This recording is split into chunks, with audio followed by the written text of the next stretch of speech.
Well, good evening, everyone, and welcome to the 50th episode of Myths, Mysteries, and Majesty. This is a very special episode and a very special day. And I know I say that for many episodes we do, but truly, it's almost a 1 year anniversary since we started the podcast. Our brother and friend Shaun is one of those who helped me with so many theological and technological suggestions and advice, and I'm so thankful for that. And even though we started humbly and we're still doing very humbly, I make a lot of mistakes and I'm always nervous about it. I can say that by God's grace we made it to episode number 50, and I hope it's just the beginning, and I hope you guys are enjoying with us, laughing when we're laughing, learning when we're trying to get some credible material from credible sources, and that you're just learning with us and enjoying this ride.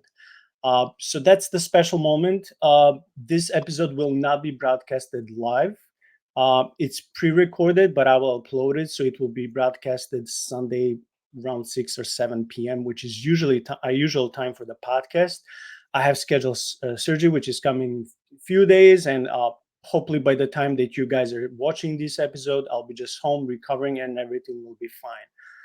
But before we start diving into tonight's episode, I just want to welcome Shaun back, who is always there to support and to encourage. And just he's a huge, huge blessing. Shaun, is there anything you would like to share with us before we dive into the material? Yeah, just remember not to be too humble. I mean, you've done a lot. 50 episodes. It's been almost a year. I can remember about a year ago helping you get everything together, and there's no way you would have ever believed that you would have had 400 subscribers in 1 year and be 50 episodes in and just getting started. Yes, thank you. I'm forever grateful to you, to Joshua Sherman, to Joshua Davidson, Kerry, Paul, and other guys. But there are like a several guys from the podcast that are like core. They're always there to support me, encourage me, but even rebuke me and like when something that I may think of or come up with an idea, or maybe it's a doctrine or something when it comes to theology. I also am thankful that you guys are always there, not to agree with me, but gently and lovingly to rebuke me, or maybe tell me, hey, that's not the way you should say this, or maybe this scholar, this source is more credible. So in a gentle way, you guys are there to correct me, so I'm also thankful for that, because that's what we're supposed to do. Amen. Okay, so for tonight, we'll continue reading from the same author. Her name is Steph Young, and we'll be reading primarily from the title called When Monsters Come to Life. And why do myself, Shaun, and a few other guys who came on as guests on the podcast so far, why do we like reading stories like this? Is it because we are trying to make you scared? No, it's because we try to find a real life, honest as they can be, eyewitness accounts where people had, they say they saw something, or may have, in different ways, encounters with the supernatural and the paranormal world. So we as people of God always try to analyze what we read with what we can find in the Bible and throughout the church history, and try to discern what is true and how to combat these forces of evil. We're not just trying to spook you and then just go. So we try to have fun, but also to educate people through all these episodes. Um, so when it comes to Steph Young and her first novel that we'll be reading from, like I said, her novel is called When Monsters Come to Life, and the links to her Amazon books will be provided so you can support her work. So we'll be reading from the chapter called Black Stick Figures. Shaun, do you want to maybe go ahead as the guest to have the honor to open the 50th episode? Yeah, okay. We're going to start with black stick figures. A man called Simon Howes, a nurse, wrote into a forum for the Fortean Times of a strange incident that happened to him back in 1982 in Essex, England. At Wardley Hospital, Brentwood, I encountered a stick person in the grounds of the hospital as I was walking home one night. It lopped across the roadway, having been seemingly pressed up against a wall. It stopped when it saw me and raised its arms in fright and quickly walked off into the undergrowth. It was very tall and very thin, extremely long arms and legs, and a very small oval head, totally black and no obvious clothing. I saw no face, even though it emerged very near a street lamp, and so it was well illuminated. I was terrified, and to this day, no one believes me. In Shaun, I have 2000, a question. Sorry, I have a question before you go further. Let's say you were in the shoes of this guy. Let's say you encounter something weird and supernatural and scary like this. Knowing how people mock the supernatural, nowadays, not just skeptics, but also many of our friends in churches. Would you be willing to share something like this, not just with your spouse, but would you be willing to share with some inner circle of friends, or would you be thinking, "Oh wow, they may laugh at me. I better be silent"? inner circle of friends, because I have I have a group like 3M that I can talk to. I would definitely share with you guys. But as far as my church is concerned, I probably wouldn't share with them because most Christians don't have a category for this. Yeah, they would just put everything into demonic and that's it. Like, case closed, like, rebuke them in the name of Jesus, which is not wrong. That second part is not wrong, but still, oh, it's demonic. Boom, done. Yeah, Yeah. yeah, Okay. everything is demonic. It all fits in one box, and uh, not saying we're not at all trying to say that it's not malevolent or negative, but it maybe just doesn't all belong in that one taxonomic category of demon. All right, so I'll continue with this next part of the story. In 2003, a man called Andy wrote into the Cauldron about an experience that happened to him when he was attending university in London and living in a leafy suburb called Brockleigh. It was an experience for which I have no explanation. In the early hours of the morning, I was walking back from a friend's house where another friend, Sue, and myself had spent the night talking and revising with a group of other people. I had drunk only tea all night and had consumed no drugs whatsoever. Dawn was just breaking as we turned onto my street. We were very tired and didn't say much to each other until I spotted a man walking up towards us on the same path, some distance away. I didn't think anything of it. In a city like London, people are up and about all hours of the night. He could have been a milkman, a refuse collector, a night shift worker heading home. We walked towards the man. He walked towards us. My home was between us. I began to feel uneasy. The word we coined later to describe its movement was lolloping, a kind of up down bouncy walk. I asked my friend, "See that man?" "Yes," was the reply. "It's not a man, though, is it?" I found myself asking. "No," said my friend, sounding scared. "It isn't." The figure was entirely black and like a cardboard cutout, flat and one dimensional. It was as if somebody had taken a cookie cutter and had shaped a hole in reality in the shape of something almost, but not quite, human. And when I say black, I mean black. No light, no shade, nothing but a void. It had no features at all, and it had arms that hung down to its knees. Both Sue and I felt the creature had realized we could see it and or see it for what it really was rather than what we were supposed to see. It seemed to be ignoring us. Then it seemed to realize we could see it and began to lollop faster towards us. The creature seemed to be, well, I've used the word lolloping before now, which isn't really a word but denotes the dancing, jolly steps it was taking as it walked. We ran we ran without discussion. I got my key out and fumbled with the front door of my home, which was a big Victorian house converted into flats. Sue, behind me, urged me to hurry. I got the door unlocked. We dashed inside, closed, and locked it again. We ran up the stairs and hid around the corner, peeping at the front door, which had two big glass panels through which we could see the front garden. The black stick man approached the door, and we could see its dark shape pressing up against the glass. Neither of us breathed. The creature looked, I say looked, it had no eyes, through the first pane, then the other. It pressed up against the glass. We couldn't breathe. It waited for what felt like an eternity before vanishing. We Okay, did. I can continue, but I just want to say before we continue further, like this is frightening. Before they even started escaping to one of their homes to hide, uh, like this creature didn't wasn't even aware that they can see it, and the way it was described, it almost like I'm trying to imagine, but this is very hard. I'm trying to imagine like a like a black figure, as if it's not already dark at night, so this is even darker than the night, but it doesn't have normal shape of a human or animal, even of any sort of animal that we are aware of. So this kind of black figure, black something that is almost levitating, it's just approaching them and is unaware is if they have the ability to see it. It's almost as if two dimensions are merging into one, and the creature, the entity, is not aware of that. And then when it spots that this a couple of friends could see it, then it starts following them, walking faster towards them.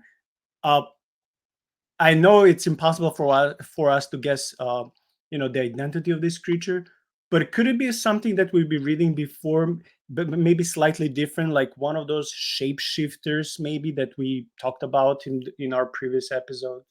It very well could be. One thing that I'm thinking about as I'm reading this story is it almost seems to be a shadow. And so, if you imagine a three-dimensional figure cast a two-dimensional shadow, what about a higher dimensional figure casting a three-dimensional shadow that exists on our three-dimensional plane in space? And so, this is a shadow of, or could be a shadow of some higher dimensional being that is being cast into our realm by some reason, but something that we're not used to being able to see, and it's not used to us being able to see it. Yeah, and then it reminds me also some stories of people who would take certain type of drugs, and they will be able to enter another dimension where they will see alien-like creatures who, they mind their own business. But once when they will spot that these humans are approaching them through their dreams, through their visions, whatever, they will become so mad that they're like you can see me and you're actually coming in my realm. This is, even though this is not the same, it has some similarities. Like I may not hurt you, or I may not hunt you now, but since you're able to see me, that for me makes me vulnerable as a spiritual entity. I don't want you to see me, because if you can see me, then you can tell others about me, and you can try to discern who am I, how I look like, and maybe even guess my intentions. So once when you like, it's almost like, if you ever played strategy games, or if you watched war movies before, when one tribe or one country is trying to attack another, but before that they send a spy or a scout. So like Mhm. in the Age of Empire games, you would send a scout first, and a scout on a horse in those games, they'll go and just search not just the forests and lakes and mountains, but they will also look for the other tribes in their establishments, their townhouses, their barracks, all these old fortresses, everything. And then they would come back, and you would see, okay, now this area is exposed, I can see it, so now I can understand my enemy better. So if I want to attack him or defend, I can be better prepared. So this type of these spiritual entities, when they see that humans have somehow risen above their own sphere, their own universe, so to speak, into their own, they get upset. So there's something about they're trying to be so private and guarded. Yes, yes.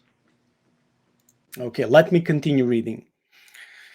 We didn't sleep for some time after that. Honestly, I wouldn't either. I probably wouldn't sleep all night. To all intents and purposes, it appeared to be sauntering along the road, enjoying the walk, before it became shocked to see us staring at it. We instinctively felt this was not a creature to try and communicate with. This was not something that it was good to be near. We knew whatever it was definitely not of the world we knew and felt comfortable with.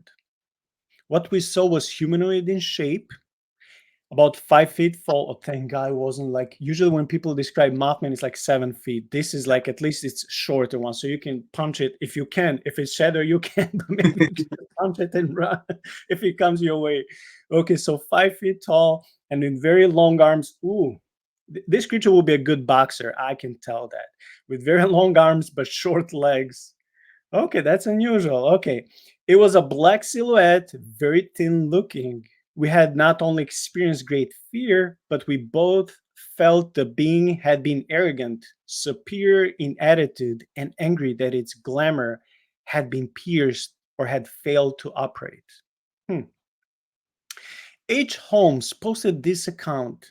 In 2006, a friend's mom, a mother, and her daughter, along with my friend and I, all witnessed strange sightings within a month's time and are still trying to figure out what it could be. In most of the cases, we all witnessed the same thing, around 3.5 to 4 feet tall and pitch black, meaning no features were ever seen on the things. They would walk or run extremely fast, and they were only seen at night. Sometimes, so they're nocturnal animals. It reminds me like an owl or a wolf or something like that. Like, you know, sometimes they were, uh, I'm not saying that this is an animal, I'm just saying it reminds me of nocturnal animals. Uh, Sometimes they were ever seen passing, even seen passing through street lights, and yet their bodies got no lighter than when they were in the dark. They were always a pitch black. They were seen um, all in the same 2 blocks of each other, mostly standing in the alleys, one sitting in a tree, once on someone's front porch, and once even inside a bedroom. The most seen together was two of them, meaning that they mostly traveled alone. Most of them seem to simply be watching, although there was one incident that the being was different. Okay, before I go there, I'm just triggered by this word that they were watching. I mean, I'm not saying they're connecting to the Watchers, the fallen one and Enoch and Genesis 6, but before they transgress, like they're called Watchers because of the sort of a job duty or operation they were doing, and these creatures are also watching. So if they're Mm. watching and observing humans, what is their purpose? Are they doing in the same way that scientists catch and experiment certain species, so maybe they can try new medicine, or maybe they can put them like in a labyrinth so they can see how mice or rats can find a way out? How long does it take them? Are they looking at us in that way, or maybe they're looking at us as their own prey or food, or as someone who is weaker than them so they can just show their superiority and just think of themselves as a superior race? I don't know if we can draw any conclusion based on this and all the supernatural investigation we've been doing within the last 12 months. I don't know if you have any opinion on this. Um, you're right. They're definitely an observer of some kind. They seem to be anytime they're encountered observing us, and but they themselves are used to being unobserved. Um, and we really can't we really can't say that they have any job other than just observing, because that's what we're seeing. Except one ran away when it was observed, and the other got angry and tried to intimidate or attack. So they're not used to being seen, and they're observers, but we don't know if they're to our if they are maleficent or beneficent. You know what crossed my mind while you were talking? That they could be just those scout troops sent by the, I won't say the opposition, but I don't know how another way to classify them. So if they're sent by these spiritual entities who are above them, maybe these are just the mere troopers, the mere scouts who like go and report back what you see. That's what it looks to me, that these creatures are not alone. They maybe they are, but it seems that not just that only go in pairs like Jehovah Witnesses or Mormons. It seems to me that they have someone to report what they see, so someone who is way more powerful than them.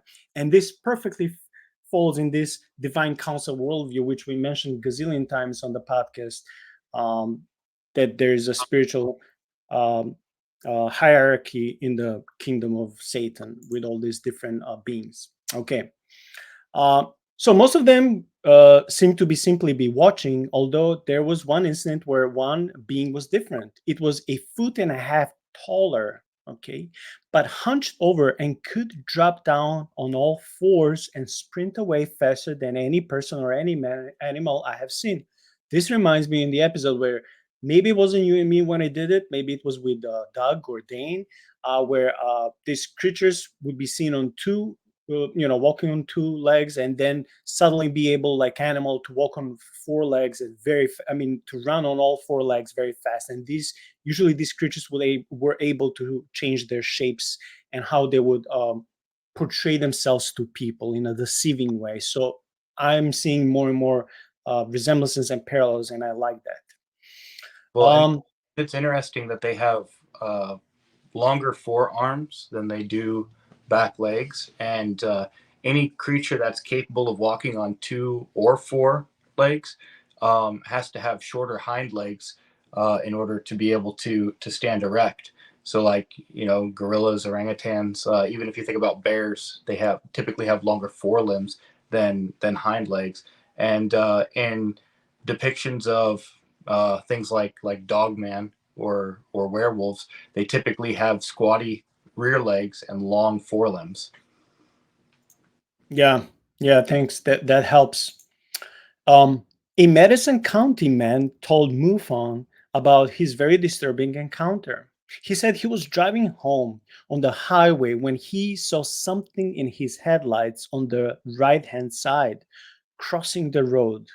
It looked like a giant walking stick with four legs. Its head turned as it ran and looked at me just before going out of view. Hmm. He drew a sketch of the creature with annotations. It looks like a giant stick horse. It crossed road at 120 miles per hour. Wow. He wrote so the eyewitness wrote this beside the sketch that he had drawn. It was about 7 feet tall, he said, and as long as it was tall, okay. It was redwood and moved in approximately 1 second or less across the whole lighted area of my highlights. Wow. Its legs appeared to be slightly elevated off the ground, he said. When it turned to me, it had no face. Okay, I just want to say one thing before we go first. It almost sounds, because this creature is so fast, it almost seems like at some point it can be that fast that it almost seems like it's not touching the ground, it's levitating. I'm not saying it's levitating, but I'm saying as if it almost can do it because it's so fast. And the second thing, it had no face. So we can only guess, does this creature has no face in general, or maybe it was in the process of changing shapes, so in that moment the eyewitness, a human, saw it when it just had nothing. Very interesting. Mm. Yeah, absolutely. And the weird thing about it being that it was 7 feet tall and about as long as it was tall, that creates this like boxy shaped animal. Um, I'm not really sure that an animal that's as long as it is tall that has four legs is going to be very effective as a natural animal. Yeah. Oh, this next story is from Iowa, and since this is your state, do you want to continue from this paragraph, please? Yeah. In Elkander, Iowa, on February the 15th of 2004, at approximately 11 p.m., a witness was returning to her home after finishing some work on her farm when something caught her eye as she reached her door. To her left, she saw something running fast, about 30 yards away from her. Not comprehending what she was seeing, she could only describe it as looking like a stick man. She said that it seemed to turn its head over its left shoulder and look straight at her. Then it took off in a sprint towards her front door. Very frightened, the witness ran inside quickly and locked all the doors. It took her hours to calm down. At first, she cried so hard that she started to hyperventilate. At that time, she never told anyone, not even her family, about what she had seen. She said she felt the thing wanted her to see it for some reason. She later reported her encounter to the National UFO Reporting Center, not knowing who else to contact. Kathy says, in May 2013, I was coming out of my studio behind my house when I saw a movement. It was dark. The only lights were from my porch. but they weren't enough to cast a shadow. I saw a solid shadow, no features, very tall, alongside my husband's 16-foot tall workshop. It was very thin, about 12 or 13 foot tall. I could see its outline. It had elongated head and very long, stick thin arms and fingers. It was taking large steps. I could see no facial features, but this was not a shadow. It was upright, moving fast. It felt like it was old and alien. This last thought was something I had to reject. It is just too far out of my frame of reference. At this time, I was facing it as it moved from right to left and kept going across my yard and in between our house and our neighbors. It was taking large steps, but was fast, a run even. I was so stunned. This was not a shadow thrown onto the barn. It was upright. There were no facial features that I could see. I'm not easily frightened, but now I think twice before going outside at night. Wow. Yeah, thanks. I just want to ask you, what do you think about this solid shadow? That description just caught my eye. I'm like, wow, solid shadow. I mean, she's trying to describe the best she can, but how can a shadow be solid? Like that's like, oh, it's insane. Well, so when we think of a shadow, we think about light being blocked and it appearing on a two-dimensional surface because we live in a three-dimensional world. But if you were a higher dimensional being and you had light coming from different perspectives, you could create a shadow artifact, which would be a three-dimensional shadow. Um, so I don't know. I kind of like my idea of it being a higher dimensional being and there being a shadow there. Another thing, uh, you shared a video in the group when they were talking about the. Do you remember the video? They were um, doing the whole spirit box thing. Uh, they were Yeah. talking We this won't mom. say their identity. We won't Right. say, yeah. No, no, and we don't want you necessarily to find the video, but I just find it interesting that they thought they were talking to this Mothman creature, and they asked a question, uh, "Do we see you on accident?" And the answer was, "No way." So when she said, "I felt like it wanted me to see it," I think that's the only way you could see it is if it wanted you to see it. Um, but then again, some of the earlier stories we just read seem like it didn't know it was being seen. So, are we dealing with different beings with maybe different powers? Some of them have this. Um, I think they called it a glamour in the story. Some of them have a conscious power over whether or not they can be seen, and others are just kind of at the disposal of whatever forces are projecting them into our world. Yeah, I think these are, I mean, I don't know, but I think this could be slightly different beings Yeah. because some of them seem to be like, I will allow you to see me. And it's almost like there's some then filtering between dimensions and you can see it for the time being and it can disappear at its own will. But at other time, it's almost like there's some glitch. I won't say in the Matrix, but some glitch, like when they don't think they're either camouflaging system or their suit or their spiritual abilities, or maybe they may be overconfident. I don't know. I'm just speculating. But for some reason, sometimes they're wrong, and that puts them vulnerable, and they're not happy about it. So it's almost like I don't know if we're dealing with different kind of this stick shadowy people, or maybe it's the same one, but just they may operate on a level like humans. Like when soldiers are sent, like you may have a different suit, or maybe you're better in camouflaging. Someone else is better in being sneaky, and you know having stealth attributes. Maybe someone else is not as good. I mean, again, we are only speculating, but it's a very interesting topic. And especially when this lady said it stood by the barn, it was like at least 12 foot long. I'm like, dang it. Like I think even if you're uh like the lady who was hiding inside and she was alone, she was screaming and crying until she calmed down. Like, dude, if a 12-foot creature is chasing you, I don't even know that your house can protect you and that your door can keep you safe inside. If it's really 12-foot creature and you have regular door, I don't know. Like, I don't know. Honestly, I think 12 or 13 feet. That's either right at the upper limit of like where people put Sasquatch at, or maybe even above. Maybe that's getting into like giant territory. See, I didn't research much about Sasquatch, and I didn't know people report 12 foot. That's insane. Yeah. That's insane. Wow. Okay, I can continue. A lady from Tennessee called the Mutual UFO Network. So that's MUFON for those people who don't know. That's Mutual UFO Network. A few years ago, not knowing who else to call and needing to urgently talk about what had just happened to her that morning. It was around 6 a.m., and she was standing on the deck of her house, drinking an early morning coffee, enjoying a warm and quiet beginning of her day, when suddenly she saw something that defied explanation. The deck of her house was at an elevation of 12 feet from the ground below. When she turned around to go back into the house, she stopped dead. She could not fail to see the huge black shadow in the shape of a man, but standing higher than the deck. Man, I got goosebumps. It was leaning against the deck. It was the shape of a man, yet it appeared to have no face.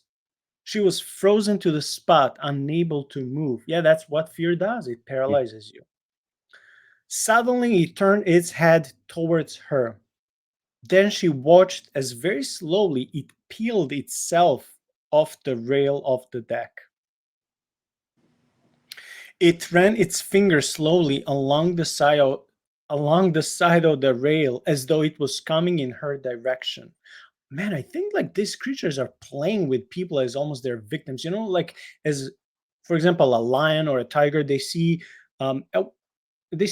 their prey that is way inferior, so it's smaller, it's like slower, maybe even sickly or older, so they just want to play with it before they kill it. That's how like I feel in few of these cases, like these creatures are so uh bigger and so much faster than any regular person, human person, and they always slowly approach, they turn, they want you to see it. It's almost like they have this twisted way of enjoying in a perverted sense, like that you want, they want to see you scared, that you want to they want to see how scary and big they are. It's like it's so sadistic, then it started floating away.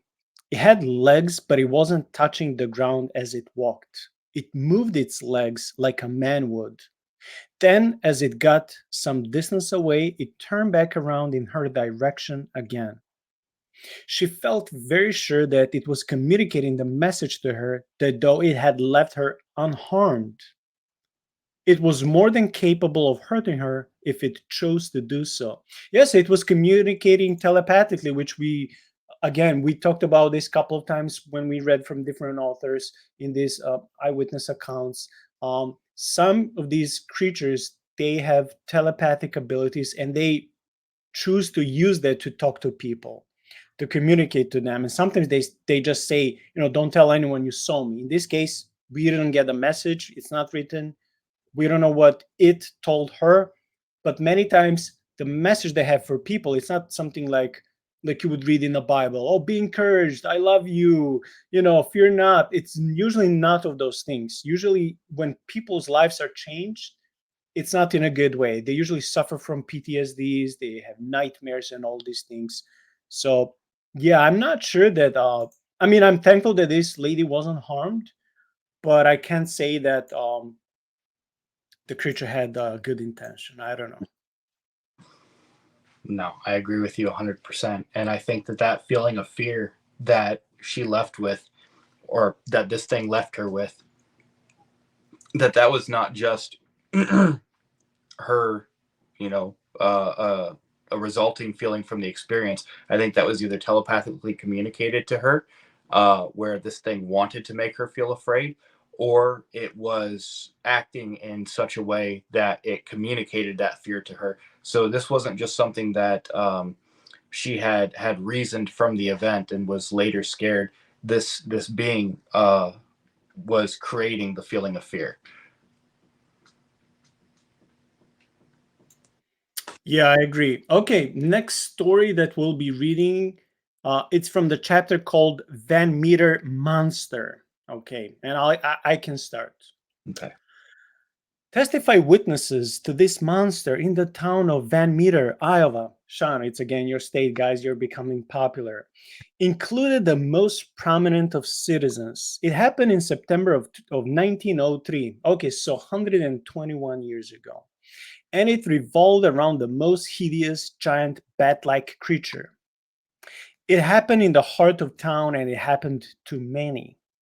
Among those who were witness to it included the town's doctor, a school teacher, the owner of a store, businessman, and a bank clerk who shot it who shot at it through the window of the bank.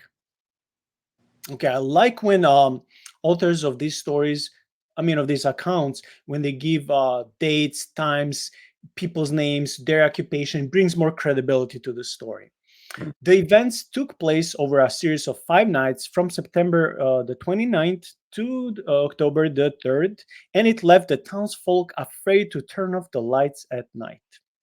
Okay.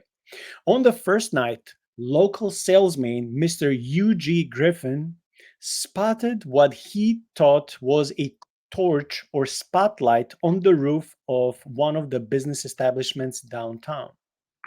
He thought it was most probably a burglar. However, as he walked toward the building, the light seemed to jump from the rooftop to the rooftop of another building across the street. Then it disappeared.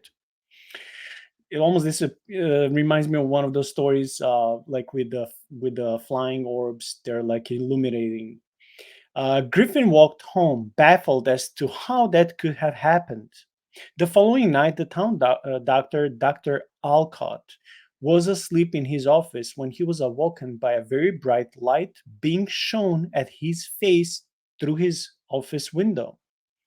Thinking fast, he ran outside with his shotgun, but it was not a man he found outside. Instead, he was confronted by a tall humanoid figure with huge bat-like wings. Man, this reminds me of one of the stories we read when it comes to Mothman. The light the doctor had seen through the window appeared to be coming directly out of a horn on the creature's head. Huh, that's weird. So the light happened to be coming directly out of a horn on the creature's head. Mm. Despite being both repulsed and terrified by the figure, the doctor managed to fire off 5 shots from his gun at close range. The shots had no effect on the creature at all, however. Now, we're reading his report. Awful winged form shedding dazzling light terrifies Iowa town.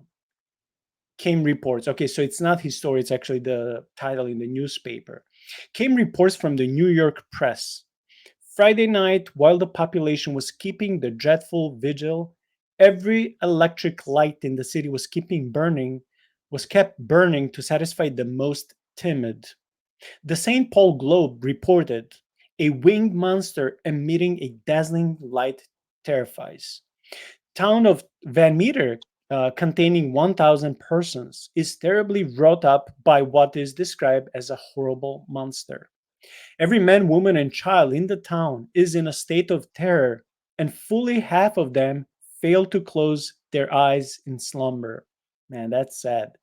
Um, the monster put in its appearance Monday night when Eugene Griffin drove into town.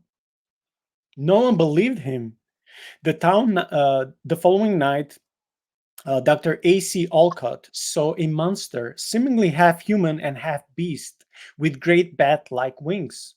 A dazzling light that fairly blinded him came from a blunt, horn like, uh, how do you read this word? Protuberance? Protuberance, okay, in the middle of the animal's forehead. Do you want to continue, maybe? Yeah. The next night, it was the turn of the local bank clerk, Mr. Peter Dunn, to come face to face with the monster. He had heard this disturbing talk of sightings from the townsfolk, and he felt it was his civic duty to watch over his bank. He too came armed, bringing with him his shotgun for the night patrol. Peter Dunn, cashier of the only bank in town, fearing bank robbers, loaded a repeating shotgun with shells filled with buckshot and prepared to guard his funds. It was all quiet until around 1 a.m. when Dunn heard the most terrifying noise, which he described as a strangling sound coming from outside. As he jumped up to go outside and investigate, he found his eyes dazzled by a blinding beam of light that shone at him through the window. Behind the light, he could barely make out something standing there, but it seemed to be huge. Without hesitation, Dunn took aim and fired his shotgun at it, shattering the glass of the bank's window. The St. Paul Globe reported that the bank clerk eventually recovered his senses sufficiently to distinguish the monster through the window. The plate glass and sash were torn out, and the monster disappeared. He fled into his office, barred the doors and windows, and remained there in abject terror until morning. Next morning, imprints of great three-toed feet were discernible in the soft earth. Plaster casts of them were taken. The following night, Mr. O. W. White, the owner of the town's hardware store, had a confrontation with the monster. He had been fast asleep when he was woken by what sounded like metallic rasping coming from outside his window. He grabbed his gun and crept cautiously towards the window. He was on the second floor of his property. Glancing quickly outside the window, he saw the monster perched on the telephone line wire. Mr. O. W. White saw huge, featherless wings. He lined up his shot carefully and calmly took the shot. Mr. White was known to be an excellent marksman. He knew he wouldn't miss the shot, but all this shot seemed to do was rouse the monster, not harm it. In fact, it was Mr. White who appeared to suffer more as a result, because he later claimed that when he shot at the monster, a terrible odor filled his room and it overpowered him, rendering him unconscious. Okay, Shaun, just a second. Okay, I have a theory. It could be wild, but I want to ask you what you think about it. Okay, so the detail that caught my mind and my attention was that in some of these stories, before this bat-like, Mothman-like creature would show up, again, in some cases, not in every case, first they will witness a very bright light. What I'm thinking, it could be wrong, but what I'm thinking is that this bright light could be just maybe a sort of a teleport or a portal that this entity is using to just show up to different places and vanish at will. That is what crossed my mind. I don't know if you have any theory about this, but yeah. That's actually a great idea. I didn't think about that. I was just thinking as we're reading this, like, what's the earliest sighting of Mothman? I think we've got to go back to 1903. I mean, I know there's some differences between this and Mothman, but if you're talking about a humanoid winged creature that's seen by people, is shot, has these, I know Mothman has these glowing eyes, and this thing has this glowing protuberance coming out of his head. I think we're dealing with some sort of the same creature. And if anything, I think there's more witness testimony to the existence of this thing than most of the Mothman encounters. Yeah, man, it's wild. It's and the last sentence of this section that you read, a terrible odor filled this guy's room who farted, the so-called Mothman, even though we don't know what the creature is, and it overpowered him, rendered him unconscious. Well, Wait. well, Oh no. that. Oh, go Okay, ahead. Go yeah. ahead.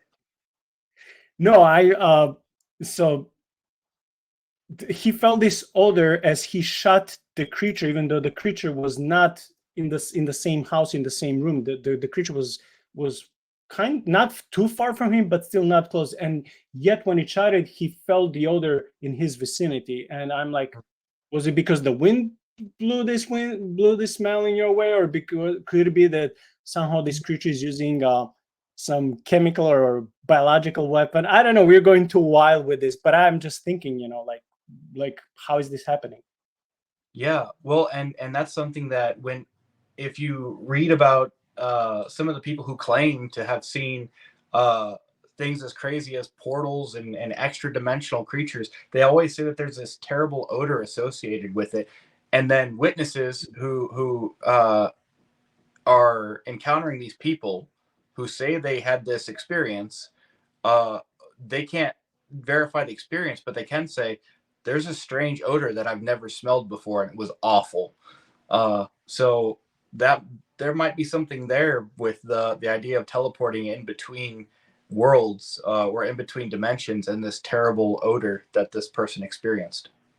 Yeah, just one short thing before we continue. In some of the stories that we read, similar stories like this in the last few months with just different people, maybe even with you, some of the eyewitnesses of a plethora of different paranormal activities. Some of them also mentioned that they felt this horrible, stinky smell that was associated with something paranormal. And also, I met at work this woman of God uh, who was. I always thought she's too charismatic for me, but then I remember back in the day she would tell me that she could have sniffed the demons, or if there would be demonic presence. And I always remember telling her, as a good Protestant, I would tell her that's not in the Bible. I don't believe that. I don't accept that. And now it turned out to be years later that I'm reading about stories that come. I mean, it doesn't even say about all these people, if they're like Christians, non-Christians, different religions, atheists. It doesn't even matter. Many of them throughout the globe, especially North America, they happen to witness many similar details, even though many times it's a different creature or different entities that they're witnessing, but many times there's similarities, and one of them is this awful smell. So I'm now feeling a little bit like upset with myself, like maybe if I see that lady again I should apologize, saying, well, just because it wasn't written in the Bible, that doesn't mean you were not right. So it was Right. my ignorance. Yeah. Well, and if you think in all of popular culture, whether it comes from Christians or not, the idea of demons, the one of the first signs of demonic activity is stench, and it'll either smell like an open grave or like sulfur. Um, and another thing that has kind of the same scent with it. Anytime you hear about the encounter, is Sasquatch. They say that it's always a stench and it smells like rotting flesh or like a strong smell of sulfur. Yeah, sulfur is the word that I was looking for. I heard about sulfur being mentioned before. Okay, I can continue. As others before him had also said, this light did not stay stationary. It moved, almost as through it was scanning the vicinity, he said. The monster, according to Mr. Gregg, moved almost kangaroo like, leaping, and it had huge wings, and it disappeared in a flash, faster than he could have followed. Not that he wanted to. The climax came Friday night, wrote the newspaper. The whole town was aroused by this time. Professor Martin, principal of the schools, decided that upon the description that it was an antediluvian animal. Okay, so I guess Professor knew something when it comes to the supernatural world. That's right. Good for you, Mr. Martin, even though it's been a century since then. Shortly after midnight, J.L. Platt, foreman of the brick plant, heard a peculiar sound in an abandoned coal mine. And as the men had reported a similar sound before, a body of volunteers started an investigation. Now, let me tell you, it's one thing to investigate something that happens on the street, but a different thing to go in a cave or coal mine, because you cannot easily escape if something happens. You're in a hole, everything is dark, and your movement is very limited. So this is a different level of scary. Okay. Yeah. Mr. Platt, as well as several others, complained of hearing horrifying noises that were coming from the direction of the coal mine, just outside of town. The noises were described very vividly by the townsfolk, and they likened it to the sound of the devil at work. Wow. So I'm quoting now. I'm reading what is quoted in the paragraph. As though Satan were coming forth with a regiment of imps for battle, reported the Des Moines Register. The monster was seen by one person, but this time it had with him another smaller monster with him. So this is like the Monster's Apprentice. Like it reminds me of the screw tape letters. I promise. That's how it reminds. Like a more experienced demon is teaching the apprentice like, okay, nephew, write down these things. This is the strategy. The strategy how you should make people scared and deceive them. Okay. The witness said that they came out of the mine pit entrance together. Mr. Platt gathered together a large vigilante group of men, all determined to capture and kill the two monsters. They planned to stake out the coal mine entrance to catch them when they returned. The pose, is this how you pronounce this? The pose? The posse. The posse. Okay, I don't know what is that. The posse waited all Just the night. Okay, let me just finish because we're almost done. Then, just as dawn was approaching, they spotted the monsters returning. Without hesitation, the posse began to shoot at them. Yet, despite hitting the monsters multiple times, it seemed that their bullets had no effect. The same awful odor that had rendered Mr. White unconscious filled the air, and the men found it difficult to breathe while the monsters simply walked slowly, calmly back into the mine pit and disappeared inside the tunnel. Man, this is like a skunk, but on steroids, and it's a spiritual animal. It's not a real animal, but it has abilities like a skunk, but way worse. Because if it makes you unconscious, it's worse than a skunk. The reception they received would have sunk the Spanish feet, but aside from unearthly noise and peculiar odor, they did not seem to mind it, but slowly descended the shaft of the old mine. I can say those people were very fortunate that these creatures were not in a bad mood. That's all I can say. That morning, the men sealed up mine entrance, determined to keep the monsters underground and prevent them from ever coming back out. The mine had been sealed up ever since. Man, this is so interesting. This last part, like okay, now, like if you have any curiosity in you, like you must be tempted to go and dig up a little bit and go with your buddies, with your friends to go investigate. I'm not saying I would do it. I'm not that insane, but I'm just saying there is a part of me that is like, well, I just wonder what is there. Like, even though I find these reports fascinating, I don't believe them 100% because I simply don't know. I wasn't there. But so there's that part of me that I'm like, I would like to personally find out for myself. I don't know if you have that curiosity. Absolutely. Um, Also, to me, it kind of seems like I don't know if you're familiar with the story of Skinwalker Ranch with the giant wolf that they shot multiple times and it was just chilling. Like, hey, we're cool. You can shoot me. I'm fine. I kind of got the same feeling from these things because they're just like, okay, they're shooting at us. We're just gonna go home. Also, it kind of feels like Stranger Things to me. Like there's this coal mine that goes to a whole different world and there's all these sounds coming from it. Like maybe there's an upside down kind of world there.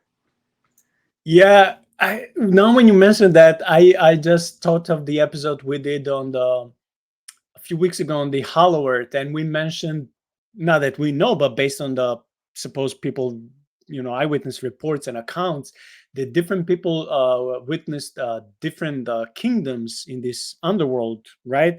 So Mhm. supposedly this is true. I don't think it is true, but supposedly it is true. It's not just one kingdom; there are multiple kingdoms. So some of them, they seem to worship, and it says Jehovah. Some of them, like the kingdom of Agartha, is much more like Buddhist, like with much more Asian religions, like maybe not just Buddhism, maybe also Hinduism, things of that sort. They seem to be more New Ages slash Eastern religions. So there seem to be different entrances throughout the world and different kingdoms. I'm not saying this is true. I'm just saying based on what I've been researching for that episode. And now we're reading about these entities. Uh, Even though in these reports of Agartha, and if, for example, this kingdom of these giants that supposedly worship Jehovah, and I'm not saying Yahweh because it says Jehovah in the book I was reading. Um, these are like usually peaceful clans, peaceful tall people. But this thing, I mean, these two things, these two creatures with these stinky abilities, they don't seem to be in any way, shape, or form similar to what I've been reading when it comes to Whole Earth. Maybe they're just cave dwellers. Maybe they're just like underground. Maybe they're like nocturnal animals, like I said already, foxes, owls, bats and wolves. Maybe they're just like nighttime where they, I don't know, that's their lifetime. I don't know, lifestyle. I don't know. Yeah. Okay, the third story we'll be reading from this book tonight is called The Flash Gate. Do you maybe want to start with it, or do you want me to go with it? Um, what's what page is that on? 203 for you. 203. 203. Perfect. Thank you. Mhm. Okay. The Fleshgate, sometimes called the Rake, is a supernatural creature or cryptid, a forest-dwelling creature that leaves its lair to stalk humans. It is said attempting to lure people by making vocal sounds that mimic the voice of their friends or relatives, or even mimicking the sound of the person themselves. The voice, however, doesn't sound quite right. There is something off about it. Its appearance is said to be that of a pale, gaunt, thin as a rake entity, whose arms are long and lanky and whose legs look as though they are on the wrong way, with its knee joints on the back of its leg instead of on the front. Sometimes it is described as having rotting flesh. It is in the shape of a human, yet its body is hairless. It has shrunken back eyes. Witnesses claim it as moving as though its body is in constant spasms. Sometimes it is referred to as a body snatcher, as it is also believed to be able to take on the appearance of a person the witness knows, in an act of mimicry and treacherous trickery. Its purpose, it seems, is to trick the person who has the misfortune of encountering it.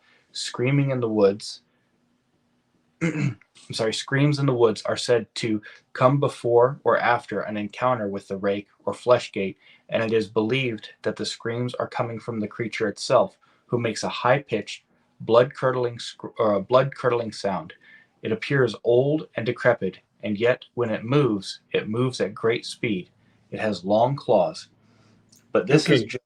Oh, I'm sorry, sorry. just a break. I would like to comment on this. Okay, first, when it mentioned that it can mimic a voice, I was thinking, well, could this be a doppelganger? But it says, well, it doesn't say so much in that, at least in that section of the paragraph. It doesn't say much about the body. It just says it has ability to mimic your voice, so your tone, the way you speak.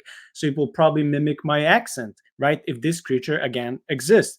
Um, Now this makes me wonder, like, in order for you or me to mimic, to imitate each other or anyone, you have to be there again to observe this entity, this person. You have to learn about them. You can't just see me walking by the street, or if I'm in the woods and try to mimic me and like, have you heard me walking? You have to hear me before talking, so that means you've been observing me. So I'm just trying to connect the dots. Maybe they don't exist. I'm just trying to be rational and to connect the dots. So that's first that goes to my mind, like, how can you mimic someone? Like, you had to be observant of that person, uh maybe even not long ago, maybe from the recent. So does it mean, could it mean that these entities are targeting certain people?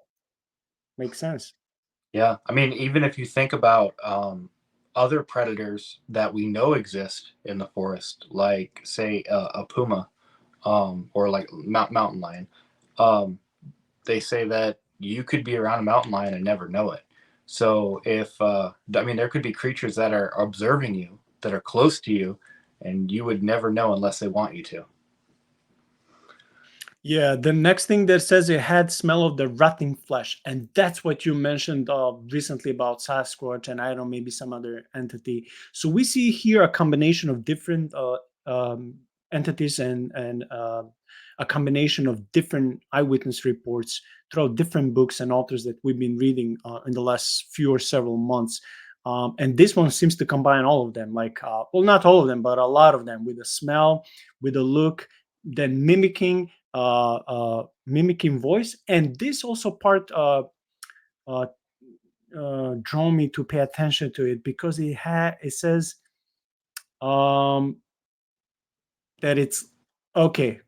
Yeah, it says arms are long and lanky, and whose legs, okay, this is interesting, whose legs look as though they're on the wrong way. I promise I read this before with someone else when I had the episode.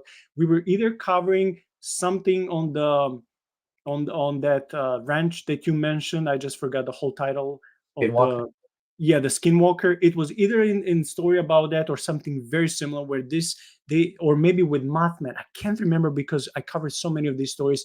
One of the eyewitnesses said, hey, I saw this creature and its legs were like backwards, and yet it was perfectly able to walk, to run, something like that. And I'm like, dang it, like why is it? Because this creature is so hideous, so disgusting, or is in the process of metaform, like, yeah, transferring into something else, so you just happen to catch it when it's still like maybe changing, Mhm. transforming, like there's so many questions, and that's why we are just trying to guess, because that's all we have.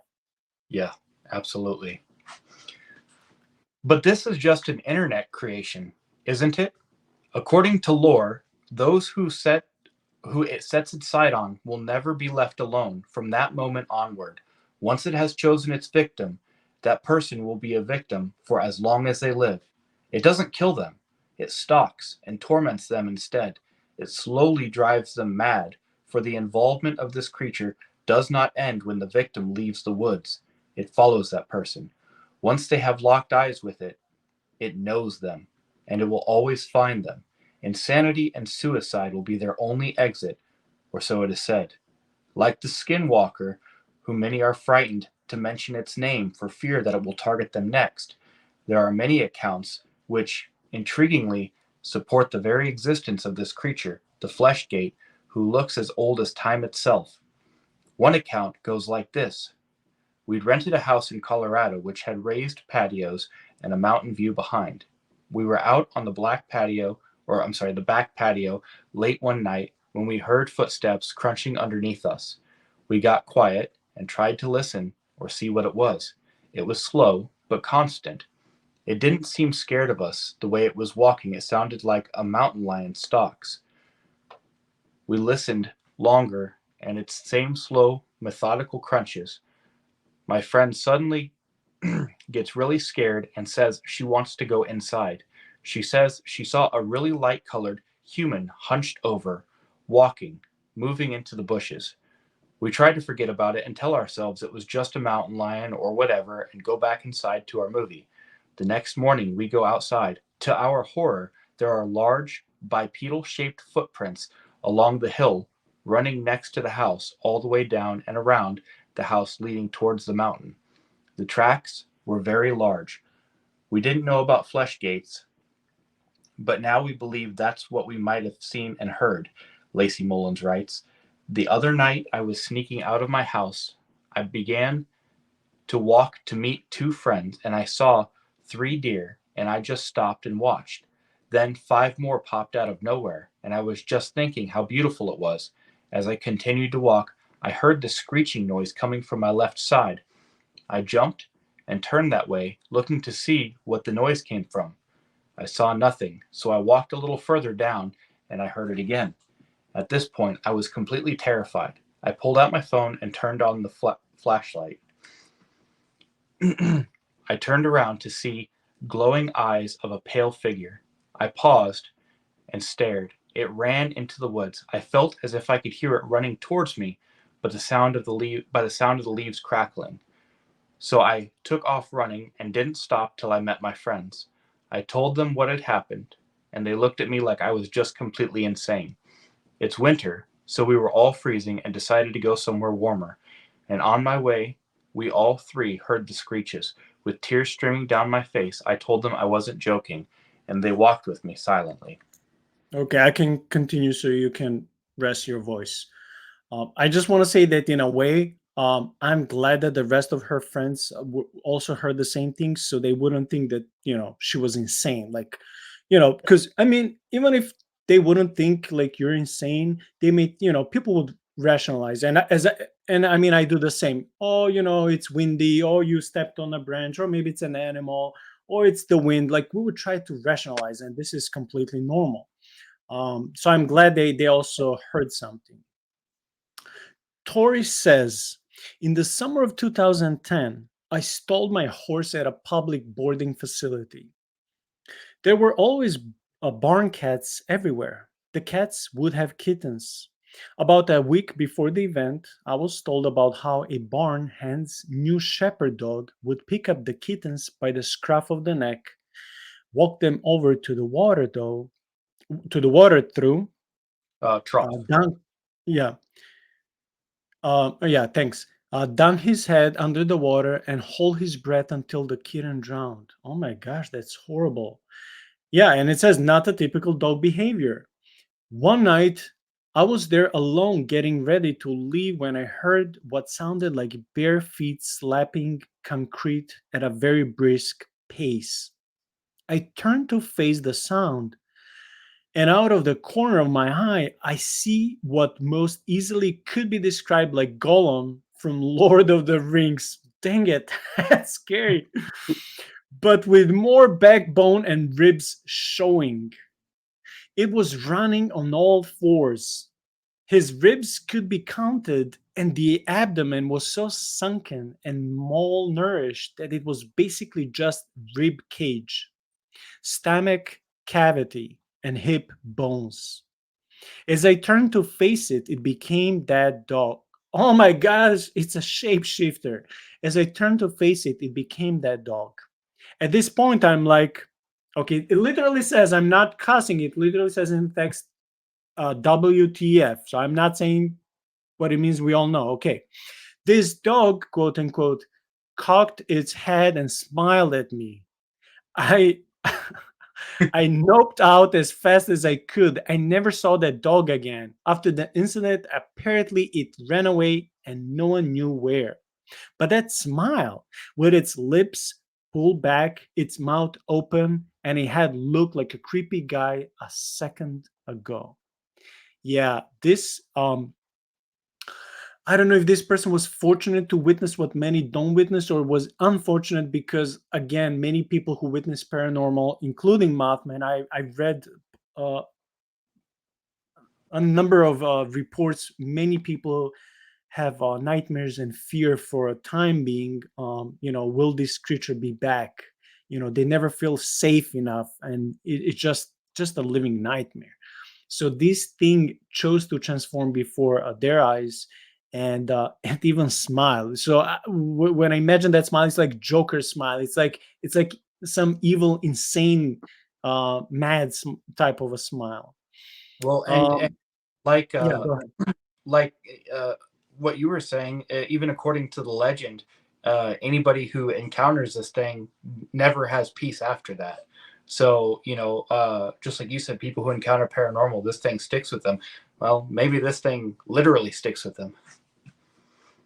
Man, that's scary. As much as I'm curious, there's a side of me that is guarded and saying, I don't want to overstep my boundaries, and I don't want to say invite, but I don't want to open the door too much that I'm like, well, then something insane is starting to happen in my life. I feel these spiritual attacks because I have unconsciously, unwillingly opened the door because I have stepped into their territory. Maybe they're now following me. Hmm. So there's this. Now, since we mentioned this, another thing is crossing my mind. Like, I know this is very difficult to answer, and I'm sorry for that.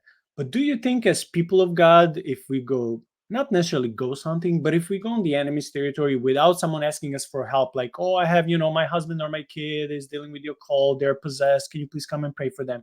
Let's say no one is asking us, but let's say we're a group of Christian friends, we meet on, let's say, a weekend, and we have time off, and we have nothing to do, and we're like, hey, have you heard of the haunted graveyard or haunted house or something like that, like 30 miles from the city, somewhere here? And let's say we all have time, we go there.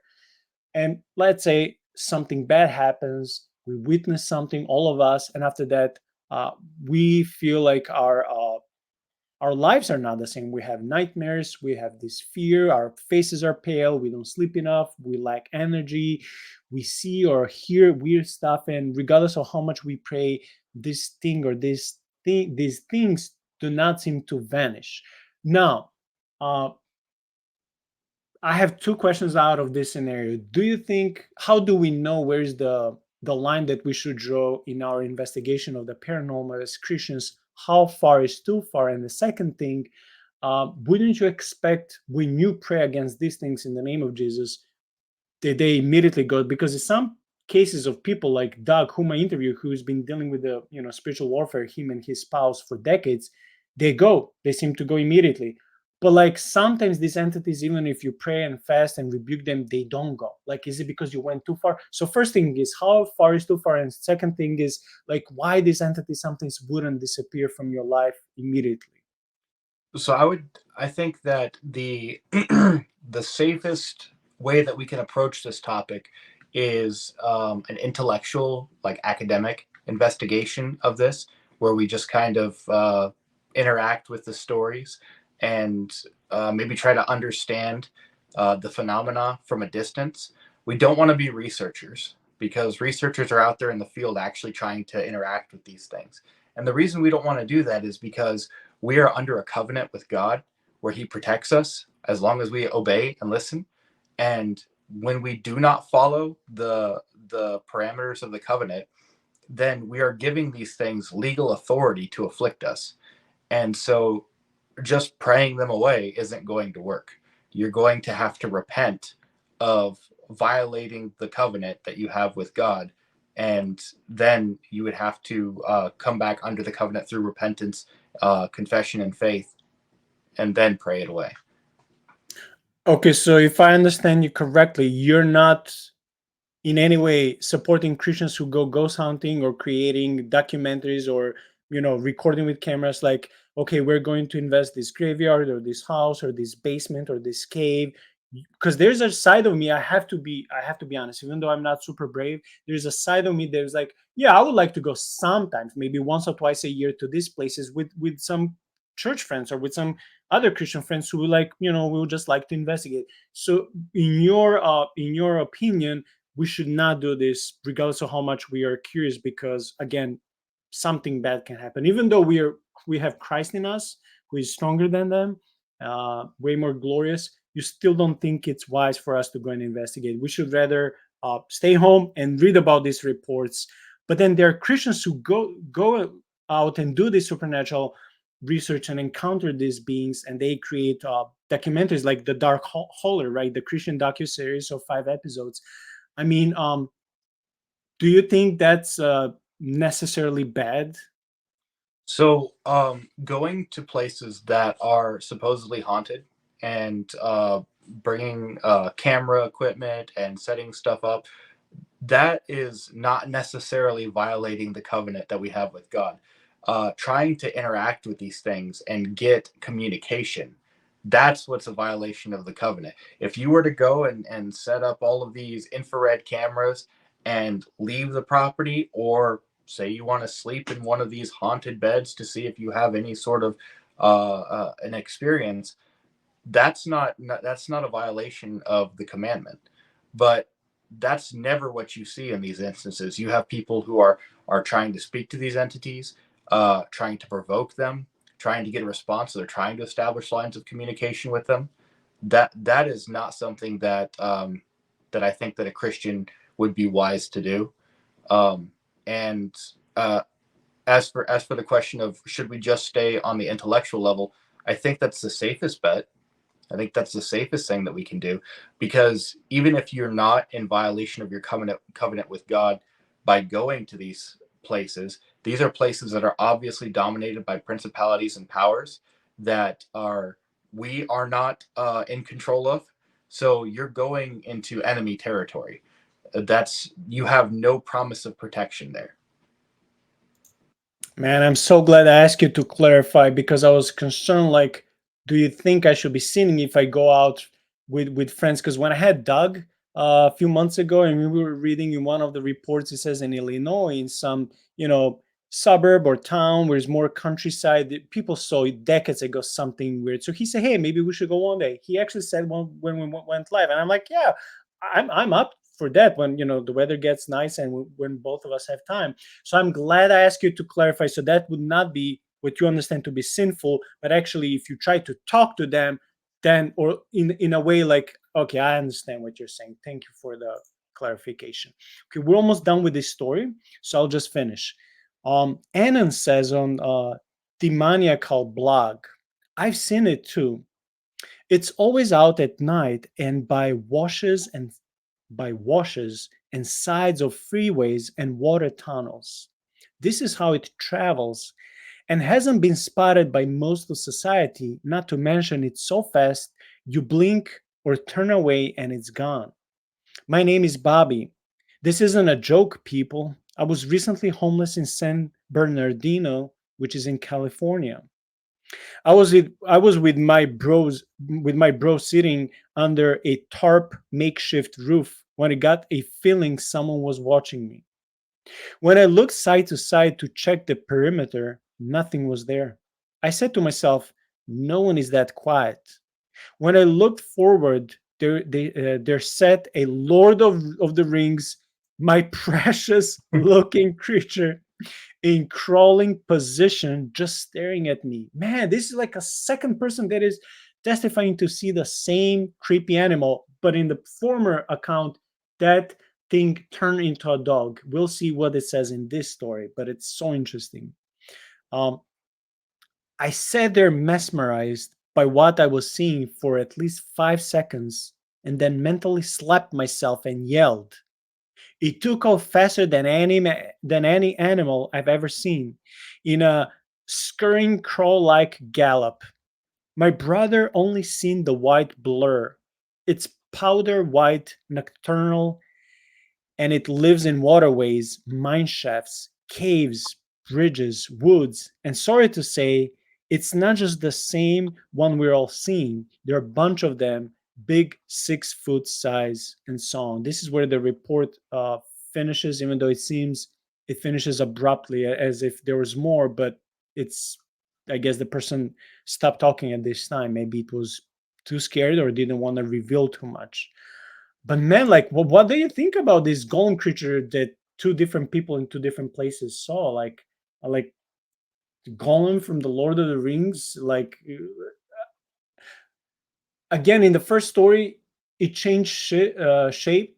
So I, I know we don't know this, but could it be that some of these uh, beings are so intellectually advanced that they know, if they observe us, they know what we like, they know how we spend time, and they may portray themselves and camouflage themselves as someone we know. So like maybe sometimes they can choose to portray themselves as one of my friends or one of my faith heroes or one of the creatures I see in video games or in movies, and it's not a coincidence if they choose to do it in order to deceive me. I think that's very plausible, right? Well, and so the fact that you're saying that it can change the way that we perceive it or change its form. I think it changes the way that we perceive it, not necessarily changing its form. Um, and I think that's very important, especially with this case, because the rake. I happen to know that it started as a creepypasta. It was a story that someone made up, and then people started seeing it. So it's almost like this thing is feeding on the fear and is taking on a form that we just created. The internet, as a whole, just kind of created this form for this creature, and now it's out there, or at least appears to be. Oh my gosh, every day I hear some insane stories. I like learning, but sometimes it feels not too much like I cannot take all that information, but it's like there's so much we don't know. There's so much of the unknown. And maybe sometimes it's better to stay aside and just like, okay, I heard from someone else and that's it. I don't want to like explore too much. Mm. Um, okay, we have one story left and it's a longer chapter, but that's okay. Uh, It's coming from another book by Steph Young, and again, I'll be publishing Amazon link for this book too. So please, again, support the author because she put a lot of effort in combining and collecting all these stories. And this story is coming from the book called Horror in the Woods, and the story is coming from chapter 6, which is named Monsters We Cannot See. Okay, and I can start with the first page. Recently, a man contacted me, and he says, I contacted you before about my predator sighting, quote unquote. I just wanted to let you know that I have just heard your Invisible Predator podcast.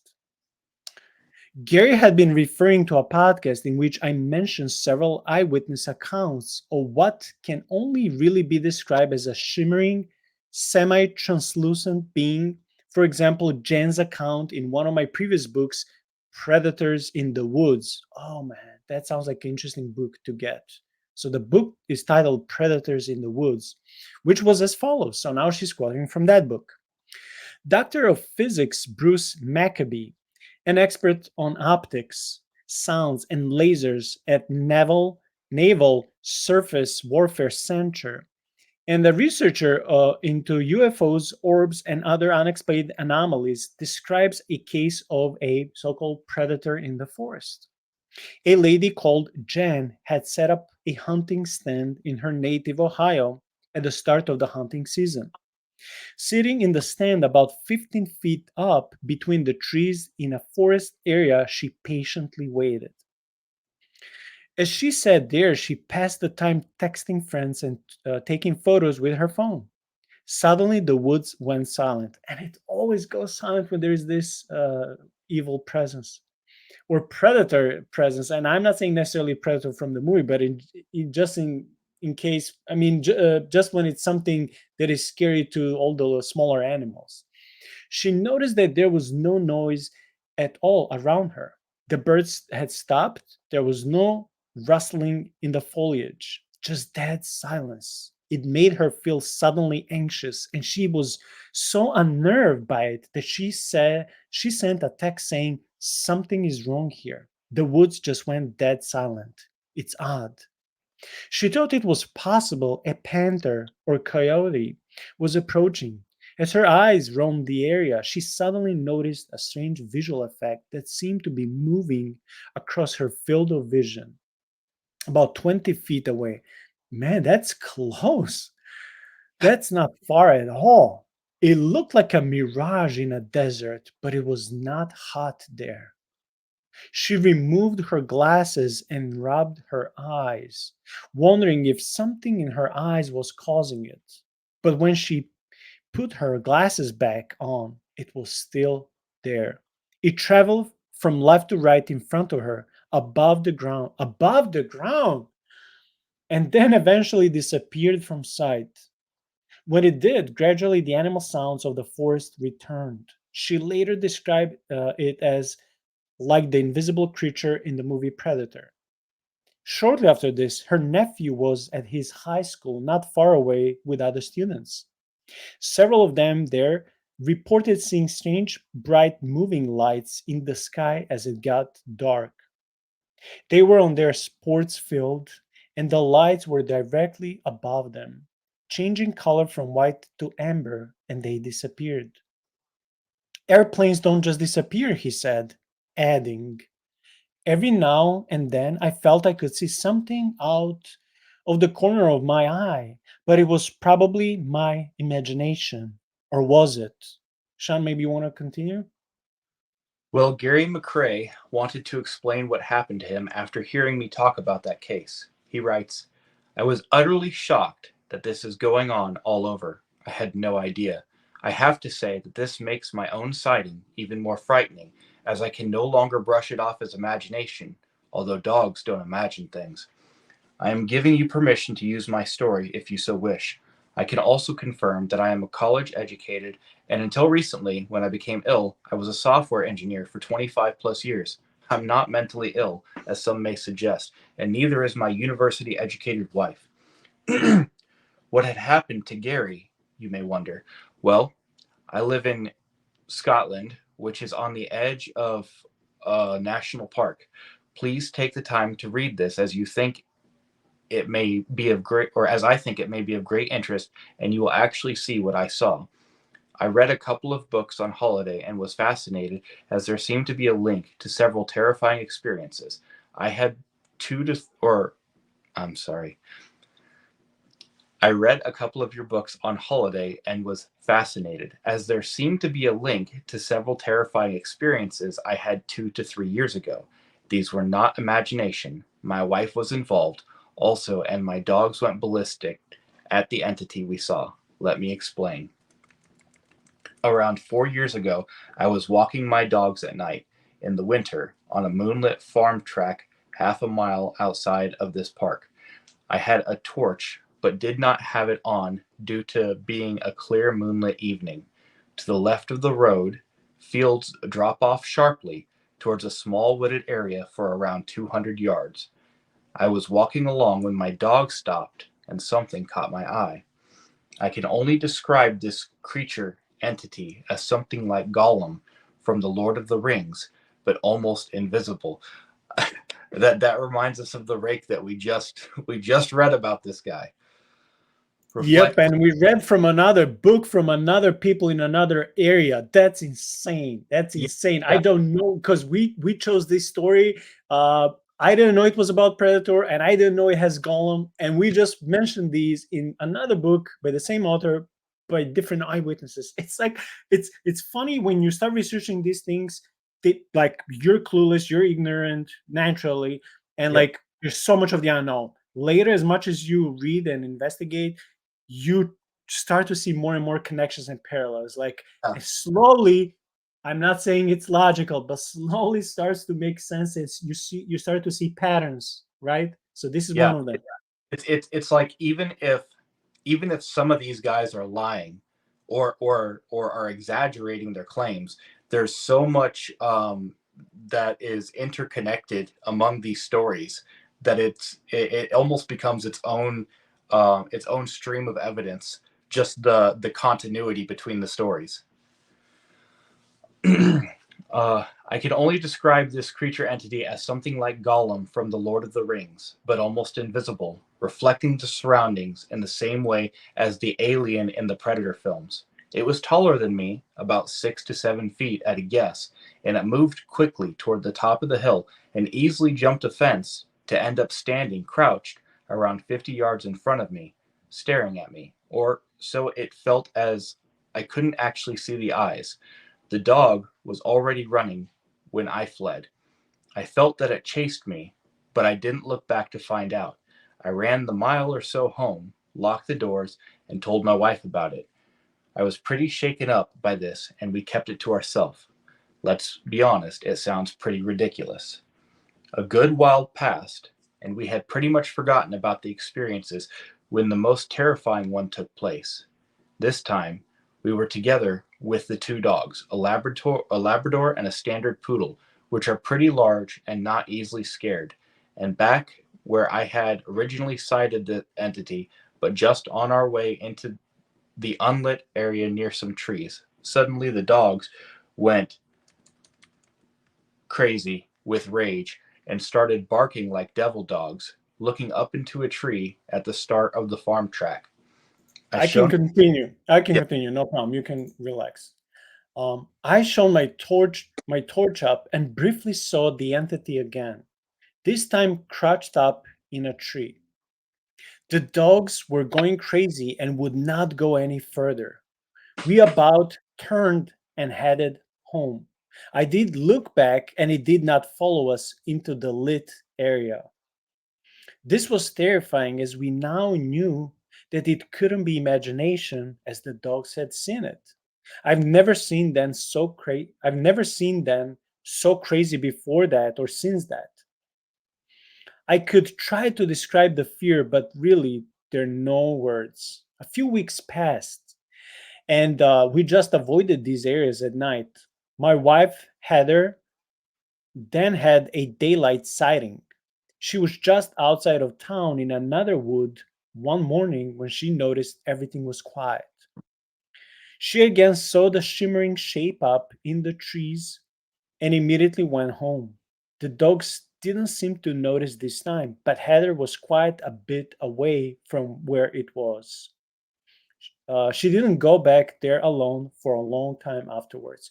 Sean, I'm just wondering, the previous time when the dogs were able to see it, is it because they were able first to sniff it, or they just saw it? If it was in the woods, like high on a tree, like most dogs don't look that high, and No. I don't think they would see it, especially when the creature is silent. So could it be that this creature had a specific smell, then it drew their attention, they look in their direction? Maybe. I think that's exactly right. I have dogs, and there's times that I'll see something that they don't see. And but if it's something that's kind of close to us, their other senses, like the sense of smell and hearing, are much more accurate than mine are. And so they would perceive that. But yeah, if it's something up in a tree and she only perceives it with her eyes, chances are that her dogs wouldn't have picked up on it. Yeah, especially with a poodles. I mean, I don't know, I don't think they can raise their neck so high. Yeah. Okay.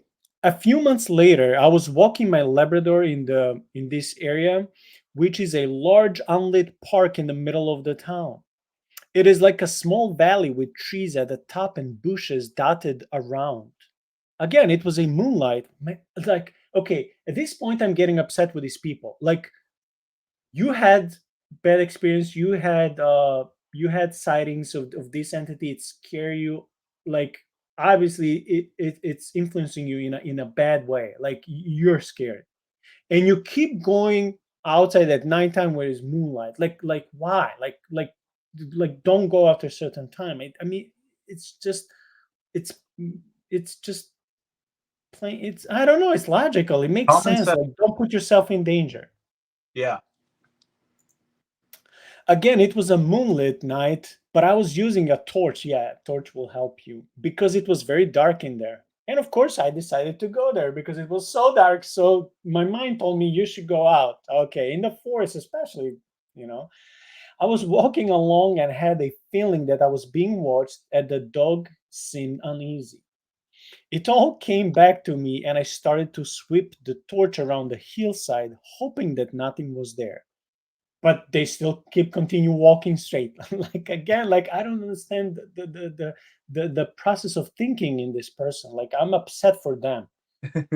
But it was running down the hill at an angle towards me. It turned away from me when I shone the Cree torch on it. The torch I use is one of those very powerful night fire models, and I saw it very clearly this time. It did run on two legs, but also was crouched forward and touched the ground with its very long arms as it moved. Wow, this reminds me of what you said earlier about gorillas.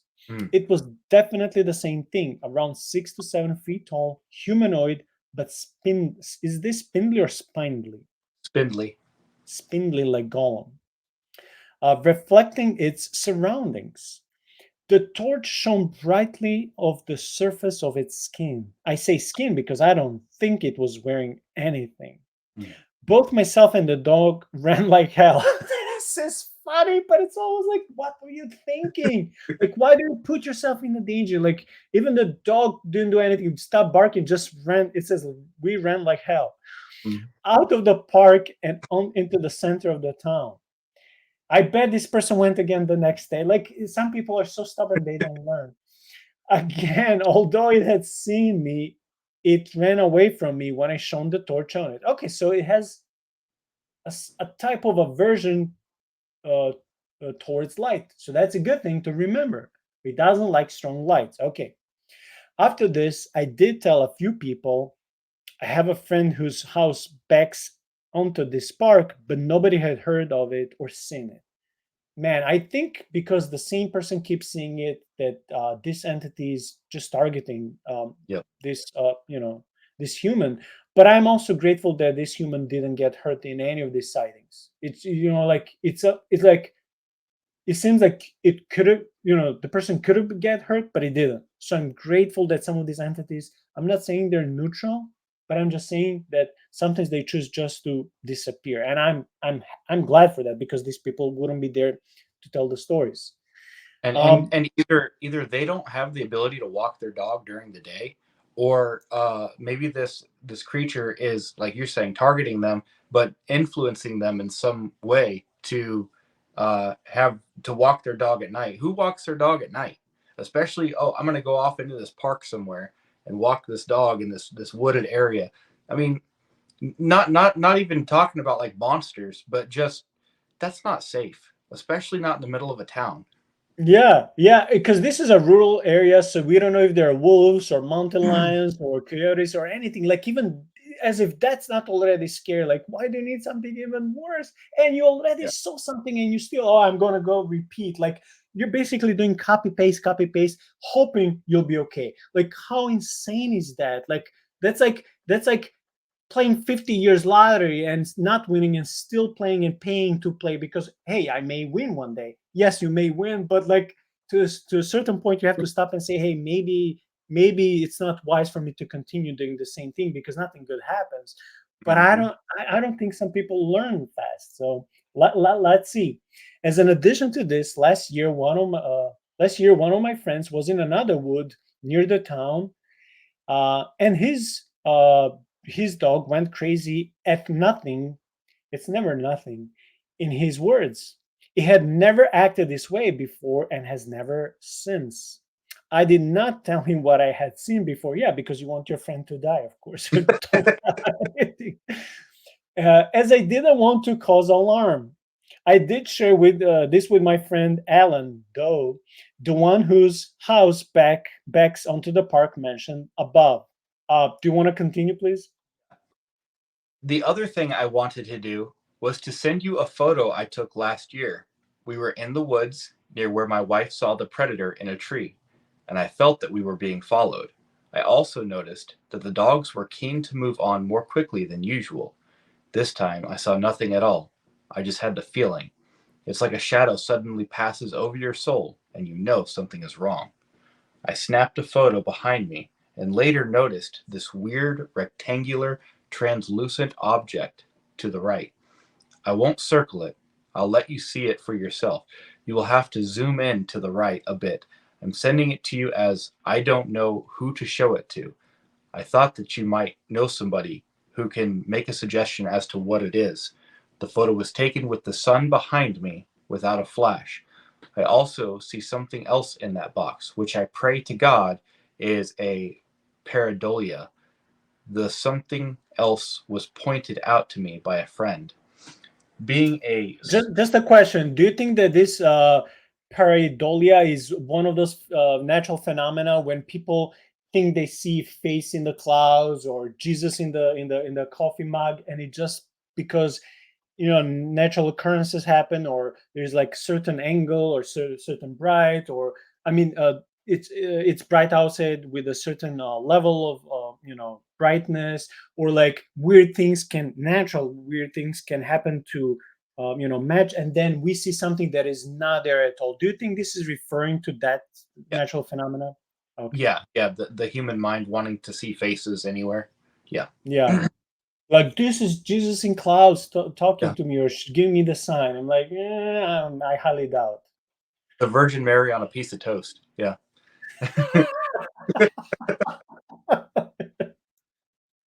Uh, Being a surviving prey of the invisible predator myself, I can tell you that this is nothing from our world. To protect you, these entities cannot stand bright light. Shine a Cree torch at them if you are unlucky enough to come across one. If you have dogs, then they are early indicator that something is wrong. My dogs went crazy when they saw the predator. Um, it was up in a tree. Okay, so apparently there was a time when they did see the predator in a tree, just not the one time they indicated. It is hard to spot. If you suspect something, then stand deadly still and look around you. You can definitely see it if it moves. The effect is literally like the predator film, like a reflection on water or a distortion of of light. Whatever I saw was roughly 6 to 7 feet tall. It moved extremely fast. You cannot outrun it. Also, you can only see the shape, not the features. Never go in the woods without a Cree torch of some sort, even in daylight. I hope that none of you will ever see this. It is truly horrific, terrifying. With regard to Hey, the original, Sean. oh, Sorry, yeah. I just turned the camera so I could go and take my my torch. Just in case when we're reading the story, I want to be protected. I just wanted to mess up because I think it would bring to the atmosphere of the episode. I'm like, okay, this is my weapon. Gotta have one of those. I got dogs here, so if they start barking, we know. Yes. He says, with regard to the original photo and the two close-ups, I fear it is not pareidolia. Something is definitely wrong there. I am not a photography expert, but I do collect vintage digital cameras. I have around 25, and I'm pretty good at telling what camera took telling. I'm pretty good at telling what camera took which picture. The camera used here, and then he says the camera is not prone to artifacts. So if it looks wrong, then I say it is.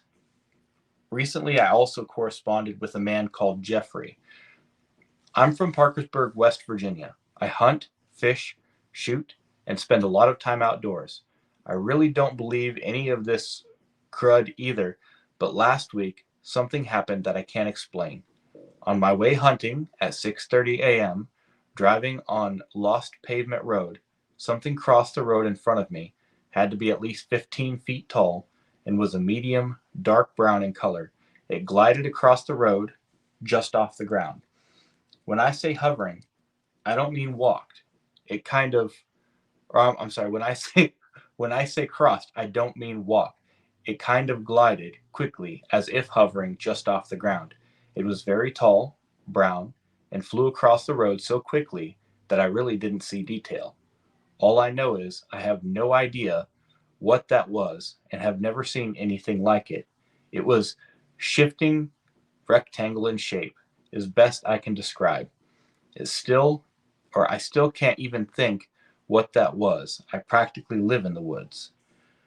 Jeffrey gave me permission to include our conversation in this book. For those who have read any of my other books, you will have come across sightings and encounters of what seem to be shimmering, almost translucent monsters, for want of a better word, and the people have had the misfortune to run into them. We do know, or we do not know what they are, but just as in the case of Gary McCree, they generate a terrible sense of disquiet and fear. Jeffrey has been a hunter all his life. He is very used to going out in the woods alone at any hour of day or night. He said, when it happened, my first and only thought was, what the heck was that? And I still can't rationalize it. I I can asked, continue. I go can ahead. continue. Yeah, thanks. I asked him, did it have any substance to it, or could you see right through it? Yes, it was a shifting dark brown shape that hovered quickly across the road. If you have ever seen a flock of birds tightly grouped together, it moved like that. You could not see through it. It had a shape, and I don't think my mind even accepted what I saw. It scared the heck out of me then. I thought that couldn't be real, and I tried to dismiss it. Does that make any sense? Yes, it does. Though what it was, I do not know. But I have found other people who have had similar experiences, almost as though something was shifting in density. That's an interesting description. Shifting in density.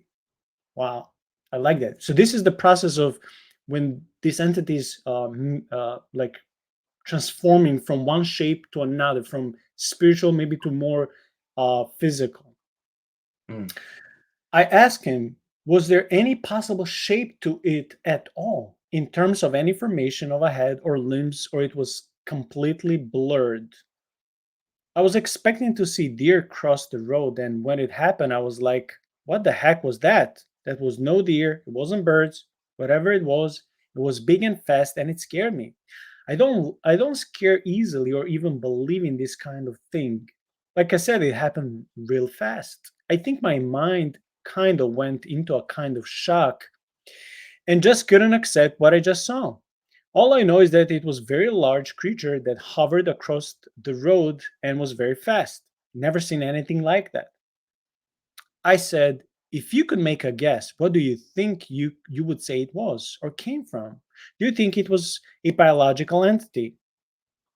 I cannot explain and don't know what, and don't even know if I want to. My impression of it was evil. Do you think it was aware of your presence?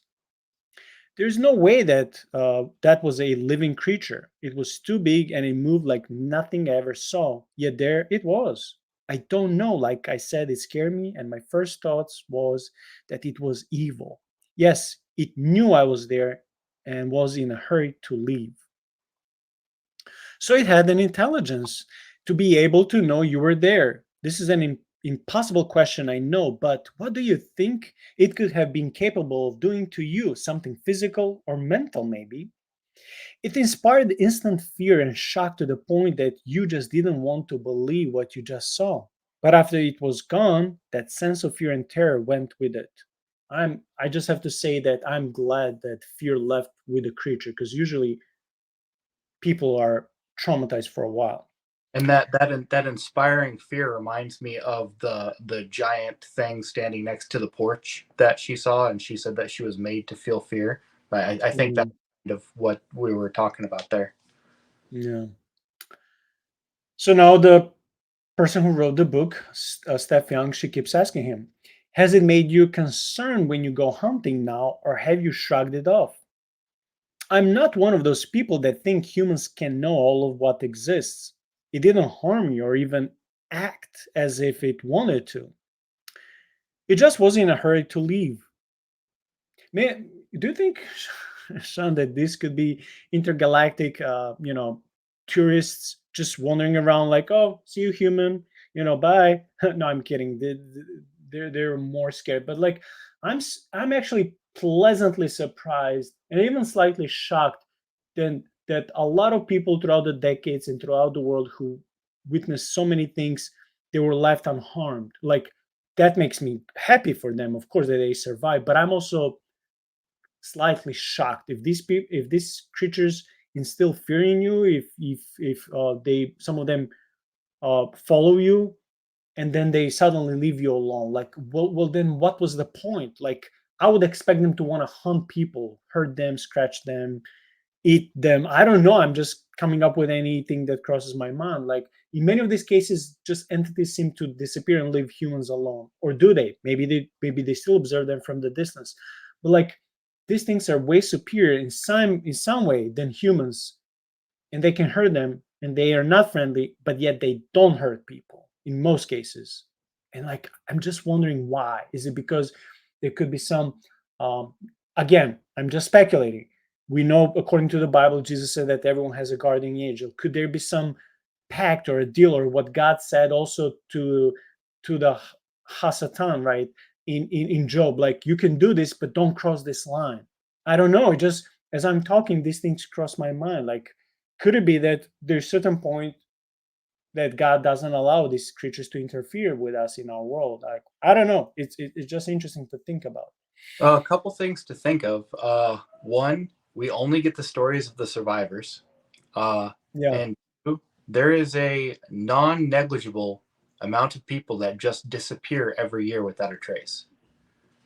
That we have no idea where they went. We have no remnants of them. They're just gone. Yeah, usually in big forests and national parks. That's what usually you find all these stories in on YouTube channels. And many times these people are experienced hikers, experienced hunters, and boom, they disappear. Sometimes people don't even find their traces, like no blood, no foot traps. Sometimes it's like they disappear into a thin air, and like dang it, like there's no solution to many of these mysteries. Like, how, why, like, these people are not suicidal, they're not depressed, at least not many of them, not everyone. And like no traces. They would, police would bring their dogs, they cannot sniff anything. Like, so many mysterious disappearings. Like, even if there would be a bear or a wolf or a mountain lion, there will be some blood, there will be some bone, something will be left. But like, many times they find absolutely nothing, and it's like Most of the gear bizarre. that you wear for hiking is even like a bear or something can't digest it. So even if it were to be eaten, you would find fragments of it. Wow. Yeah, makes sense. Um, I'm not one of those people who think humans can know all of what exists. It didn't harm me or even act as if it wanted to. It was just in a hurry to leave. Things exist that we can't explain. I just chalk it up to that. I'm not afraid, just curious. You can use my name and I don't care. It happened. It was a real thing. People that know me know that I'm not one of those full of s. We all know the word. And he said, "Good luck" at the end of the interview. Do you maybe want to continue, please? A while after talking with Jeffrey, he contacted me again. He asked me, "Did you see the short video I posted on YouTube? I didn't think about it when we last spoke, but the area where I cited this thing is right next to a graveyard and a very old church. This area is very isolated." On the video, he adds, "Well, this is right where I saw that thing cross the road, right in this corner here. This is Pleasant Hill Church, established 1881. Been here forever. Right across is Pleasant Hill Cemetery. It's pretty here, and it's pretty windy. Or, I'm sorry, it's pretty high here, and it's pretty windy. Right down there, where the pine trees are, that's the speed limit sign, is where it crossed the road in front of me. It come up out of that hollow down over to the right there. It's real deep back in there, and there's a pond down in there, but it crossed the road and went over near where the house and yard is and down through the field and disappeared real quick. So I don't know what it was. Some people are trying to say it's the Mothman. We're 25 miles from Mount Pleasant, where the Mothman is from. I don't know. Guess I'll never know. A commentator on it says, if one reads about the Salem witch trials from the people who were there, it was just a case of overzealous Christians. Some of those people were mixed No, up in. I'm sorry. I just want to correct you. It says it was not just a Yeah, case of overzealous it Christians. was not just a case of overzealous Christian. Some of those people were mixed up in some pretty nasty dark magic. Maybe something similar happened there at some point and let something loose. Maybe this person has a point. After after I uploading the video of YouTube of myself talking about sighting of these invisible shimmering predator type entities, a lady commented on her own experience. Christina Wheeler wrote, "Last night, myself and my spouse were surprised by an entity that I could see moving, but I could also see through it. I could hear its steps. I could make out the outline sort of, like water moving in an upright position. It was walking, and about 20 yards away from me. I was alone at that point. When my spouse joined me, I told him I thought I'd seen someone up at the top of the road. He said, 'We'll back up the car and I'll investigate.' I didn't tell him at that point what I thought that the thing looked like. After I'd picked him, after I'd picked him, I asked if he'd seen anything. He told me what he'd seen, describing it exactly like I had seen. I was in shock for the fact that he saw it too, just as I did, except he'd seen it 10 minutes prior to my experience up where we were hiking. But I was always in front of him. I didn't hear, or I didn't even hear him call my name. But anyway, the important thing was that I wasn't seeing things. I really did see this predator like thing. Seemed to be cloaked in the surrounding elements. So strange. I have a million questions. He won't talk about it, but I can't stop thinking about it. I must have answers. I love the woods, hiking, and all that. I'm afraid to go back out there. This is not okay with me. I'm going to get a Uh, drink. Sorry. yeah, of course. I'll read. That's why I always have a couple of water bottles every episode I do, because my throat is killing me sometimes. In October 2018, the Telegram and Gazette of Massachusetts reported those closest to retired state policeman Captain Ronald S. Gray are hopeful that the man who survived a brutal attack in Vietnam will be found safe in the woods of northeast Idaho. Captain Gray had inexplicably vanished a month earlier while hunting. A longtime friend of his, retired state police Lieutenant Colonel John Cunningham, stoically told the newspaper, if he's just lost, he can fend for himself. That is one of those old schools, right? 62-year-old Gray was on an elk hunting trip with at least one other person from his hometown. When the trip was due to come to its end, Gray told the others he was going to stay for a few more days to hunt alone. This was nothing unusual. His friends said that he would often done this before. North Brookfield Police Chief Aram Thomasian Jr. said now that Gray was retired with more time on his hands, so he often hunted alone. Only this time, since September 23rd, no one has seen or heard from him. He was last seen to have been hunting in the Bitterroot Selway area from a remote camp on Mirror Lake Ridge. There were un- unconfirmed reports of a radio transmission in which he said he had injured his knee and was trying to get back to the camp, but it does not appear he ever returned.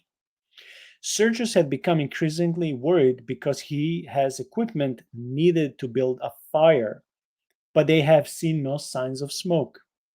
Okay, so it almost seems like he was injured, and even though he knew how to, protect himself, feed himself, all these things, it's not like me. I never been to forest like that, especially not alone.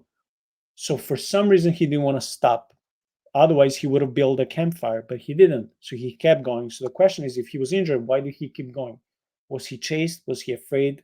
We can only assume. Mm.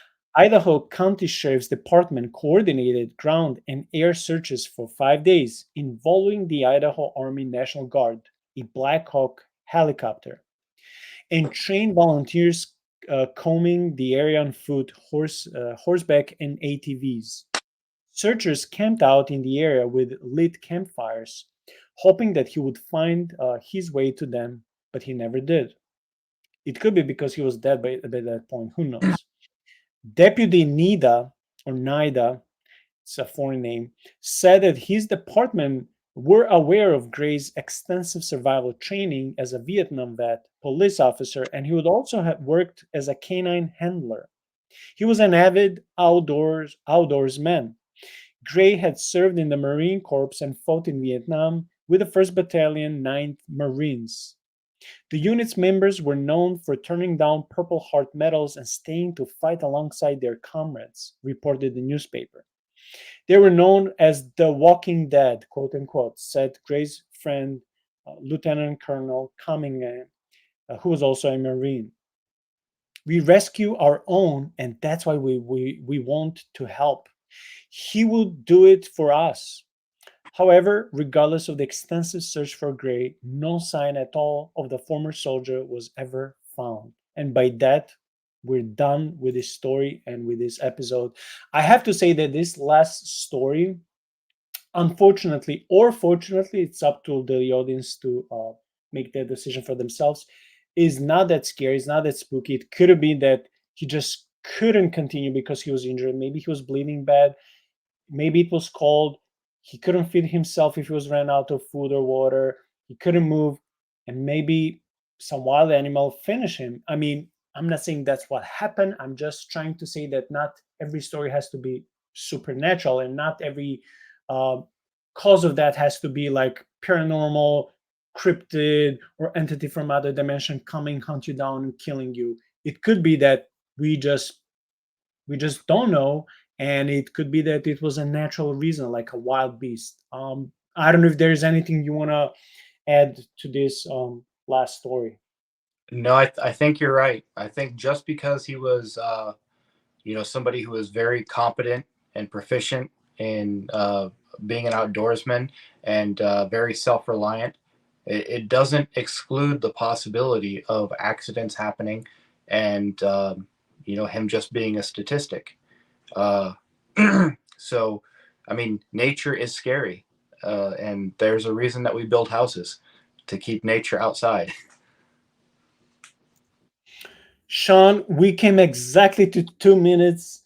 I mean, 2 hours, and I enjoyed especially the second half when we had some fun and laughter, and I used the flashlight, and we started seeing so many parallels.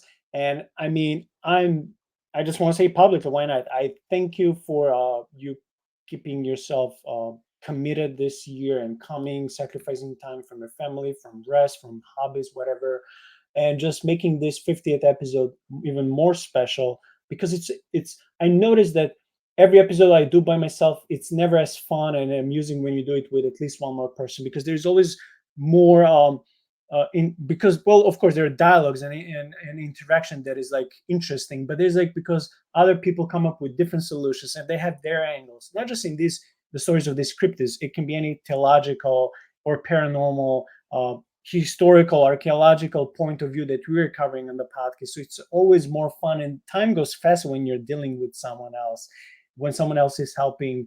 Um, when it comes to the Bible and religion and God on one side, and paranormal and supernatural on the other side, is there any message, any final concluding thought that you would maybe share with the audience, that can be recommending something, encouraging them something, or maybe warning them about something, and anything that is on your heart? Yeah.